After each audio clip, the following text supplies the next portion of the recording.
Hi, my name's Steve Levesky and I'm a co-founder here at Collective Campus, an enterprise innovation school in Melbourne CBD. Well, those of you who are interested in building a startup of your own should know that 96% of startups actually fail. Now, this isn't because they build poor quality products or products that don't function well, it's because they essentially build what nobody wants to buy.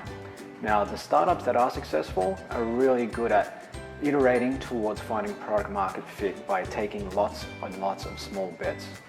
So rather than spending months and months building out a very elaborate business plan, what successful startups do is spend a little bit of time building out their business model and identifying the key assumptions and essentially the leap of faith assumptions underlying the business model.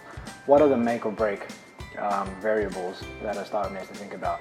So once they've identified that, they can go out and build a prototype of some sorts that won't cost them much money, but it allows them to quickly and cheaply validate these assumptions with real customers rather than just their own inherent sort of assumptions around the business model. So for those of you who work for a large corporate and are looking to get out, perhaps telling you my story is of value. So prior to setting up Collective Campus, I spent a bit of time working for the likes of Ernst & Young and Macquarie Bank. Now, while I was with Macquarie Bank, I came up with the idea for an office sharing platform called Hotdesk. Now, the way I went about setting that business up was essentially to build a small-scale prototype, which cost me about $2,000 to set up. Post that, I sent press releases out to basically anyone and everyone I could find in the major sort of publications. And fortunately, the Australian picked up the press release and ran an article on what was essentially just a beta version of Hotdesk. That was enough to get the interest of investors, who then went on to invest quite a bit of cash or seed funding essentially into that first iteration of Hotdesk, allowing me the opportunity to go out and spend 2 years basically sharpening the knife as far as my entrepreneurial skills were concerned.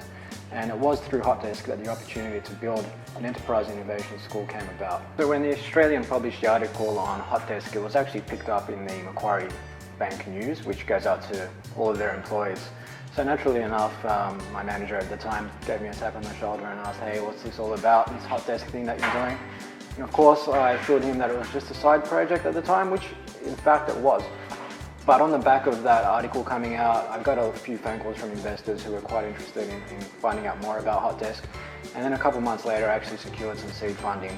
So I had to go back to that said manager and tap him on the shoulder and say, that little side project, not so much of a side project anymore. I've got to go out and give this a shot for the next couple of years. So they understood, but ultimately, that article and just putting a prototype to market essentially liberated me from the corporate space and gave me an opportunity to work on Hotdesk for the following 2 years.